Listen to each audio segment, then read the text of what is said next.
What wedding moment made you think they are not going to last long? Sorry for the length, but it's worth a read, trust me. My mother had a friend who lived on the next street over, and her kids were about the same ages as my siblings and I. Our mothers met in the hospital while giving birth, and bonded over the experience, so of course the two pools of kids played together when we were little. Even back then, we noticed that they were quite poor. Fast forward to my early 20s. My mom and I are running a photography business, and weddings are a big part of our business.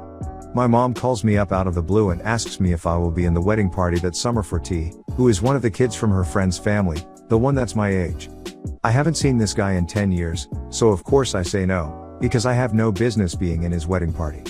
She begs me, out and out begs me, because he literally has no friends. I give in and do it. She makes the wedding photos our gift to them, and it's decided. It's hillbilly wedding time. His teeth are rotten, even though he's in his early 20s, his bride is a controlling behemoth, and they don't have 2 red pennies to rub together. I put up with all the fittings and planning, and actually help them quite a bit with their limited finances because of all the connections we have in the industry. Which brings us to wedding day. Everything went fine in the church, but when we got to the dinner, the bride decided out of the blue that she wanted a white limo to pick them up from the dinner and take them to stay at the Hilton downtown. Of course, any limos have been pre-booked for a year, and the Hilton is booked solid with a convention, but the best man, the older brother of the groom, is trying to make it happen, with his credit card, because he's broke, too. She figures out eventually it's not going to happen, loses it, and rips her veil and headpiece off with a bunch of her hair. She goes into the back where all the catering is and starts screaming. Her groom goes in after her, and we can hear them fighting. All of a sudden there's this god-awful shriek, and the groom comes out of the back room, slamming the double doors open with his shoulder. The cake knife is all the way through his hand, and there's blood leaking everywhere. His bride comes out hot on his heels and tackles him, ripping the knife out. Oh, that fucking sound. She's about to stab him again, and best man and I hit her high and low. You'd think 2 grown men could corral this demon from the pits of hell, but nope. The groom gets up and bolts out to the parking lot, and she eventually wriggles out from under us and goes after him. He's driving by in the car, trying to get the fuck out of there, when she leaps onto the hood and hangs onto the wipers, like she's in some movie. He bottoms out the car leaving the lot, and swings hard left, and she flings off the car and ends up smoking the curb with her back, so she ends up lying nulling. Turns out she decided her wedding day was the day she was going to quit taking her psych meds, because she didn't want to be foggy for the ceremony. Mama and I packed up our gear and left, because it was clearly done. It was annulled the next day. As a wedding photographer, I have been to more than my share of weddings. It was a real shotgun wedding. Dad didn't realize it would not stand up in court. Only time the groom was more excited to have photos than the bride. She wanted a limo, he thought a hearse would be better and kept doing lurch impressions. From the Addams family. Her friends took turns motorboating her, females, and he said, "Get it out of your system as after tonight you never get to do that again." Was a good sign also when she dove into the pool with her bridesmaids at the reception, in her wedding dress. Don't know what happened. Sat down with bride and groom, filling out the contract. Got the deposit. He stood up, said forget it, and walked out. 2 months later I get told the wedding is off. 3 months later she calls to rebook, different groom. Day of the wedding I am at the church. Got the final payment the week before. No one shows. No one, just me and the DJ. I'm witnessing one from the sidelines now. My wife's brother just got married this past May. Bride's mother is a big DIY person and went a little nuts with extra flowers, table pieces, decorations, etc. Note I said extra, it was already decorated by the venue. She just took it upon herself to buy and add way more stuff. Anyway, a few weeks ago she sends my groom's mom, an email with receipts of all the extra stuff she bought, $7,000 worth, and asked that she pay half since it was technically set up in time for the rehearsal dinner for guests to enjoy. It's causing a huge rift between the newlyweds since the bride is taking her mom's side. My wife got invited to a client's daughter's wedding. The couple were both drama students. Many of the bridal party were drama students. The maid of honor's toast consisted of tearful declarations of unrequited love to the groom, along the lines of if it couldn't be me, I'm glad it's my best friend that's marrying you. The best man's speech was a lusty declaration of if it doesn't work out, call me, babe. Like the previous time you called me. Other toasts were similarly weird. A guy at the table I was seated at was a friend of the bride and said to me that he was this close to standing up during the speak now or forever hold your peace thing. I'm still not sure if the whole thing was a bunch of emotionally fucked up 20-year-olds, or one big piece of performance art. I did my undergraduate degree in literature and there was a lot of overlap with the drama students. None of this surprises me in the least. They were always bragging about how incestuous they were. By which they meant they all slept with each other. Drama school's graduate program in my university had only 13 students and they had all slept with each other within first 6 months of their 2-year course, and then it was 1.5 years of pure drama inside as well as outside of their classroom. It was one of our best entertainments. He ended up at the emergency room between the ceremony and the reception.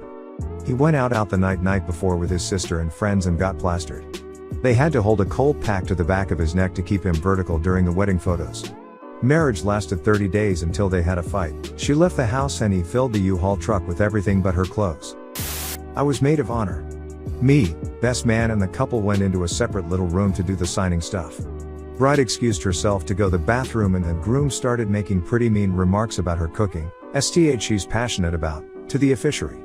She came back, heard they were talking about cooking family meals together and gave him the warmest smile, thinking he had praised her. He scoffed awkwardly and changed the topic.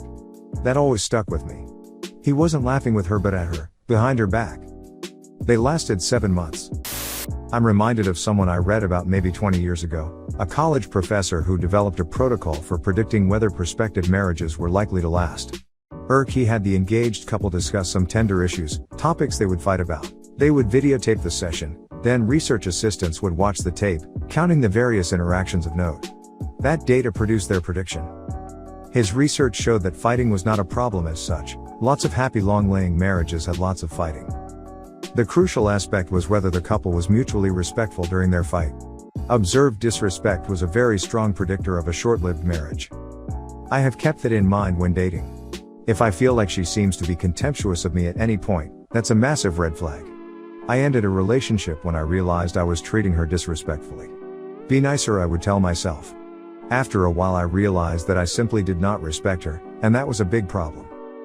In the 1995 BBC Pride and Prejudice, the dad says something like, I couldn't abide you having a marriage, Lizzie, where you cannot respect your spouse, like my marriage.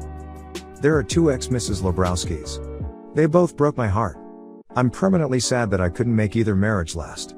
I take some joy, though, from the fact that I deeply respected both of them when we got married and still do now, 37 and 15 years later. She told me 2 days before that she found her fiancé annoying and that she didn't like him and that he was awful in bed.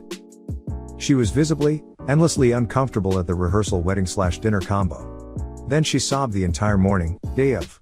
She ended up not getting any makeup done cause she wouldn't stop sobbing and refused to get dressed, stalling the wedding 35 minutes. She then said 45 minutes of vows that she had prepared, 9 pages of things like inappropriate vows to friends and family, his parents and sisters, none of them her husband, and then almost didn't say I do. Managed to get yeah, okay, yeah I do out of her almost a full 60 seconds after she was supposed to say anything. I could go on for hours, but it was the most painful and awkward wedding I've ever been to. I've got my money on 10 months. We're 1 month in. Oh, well, the first part isn't necessarily a deal breaker. One of the best weddings I've ever been to included an Olympics between the bride and her bridesmaids, Russian, and the groom and his groomsmen, Lebanese. Main event was a vodka relay where they, no shit, chugged pint glasses. Lebanese put in a fantastic showing, but the Russians mopped the floor with them without even taking their heels off. It was hilarious. They all still managed to host and throw a wonderful party for another few hours, and they've been happily married for over a decade with 3 beautiful kids. Edit, oh, and my husband just reminded me that these motherfuckers woke up the next morning and hosted brunch for us. Unbelievable.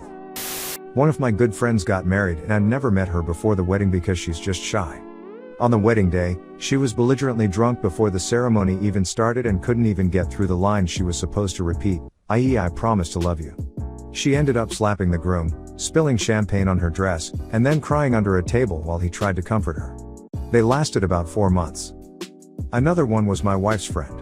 She's a very conservative, religious white girl who married a black man. Most of her racist family didn't approve of the marriage and didn't show up. But she planned the whole marriage around race. Like a vanilla cake for her and a chocolate cake for him, the wedding colors were black and white, and even the meals were white meat for her side and dark meat for his. It was extremely uncomfortable as a guest. They lasted 2 years, but broke up because he was abusive and almost killed her, rather than the weird racial tension. My brother's ex-wife. Throughout the exchange of vows, she was looking at everyone but my brother, making sure all eyes were on her. Later, she instructed the photographer, a family friend who was cheap, to mingle and get shots of people being happy. Within 10 minutes, she'd summoned the photographer back shouting, "Whose wedding is this?" I meant get shots of people being happy for me. Edit, thought I'd add, they broke up when she cheated on him. Apparently, that marriage she was desperate for was only good while it brought her attention.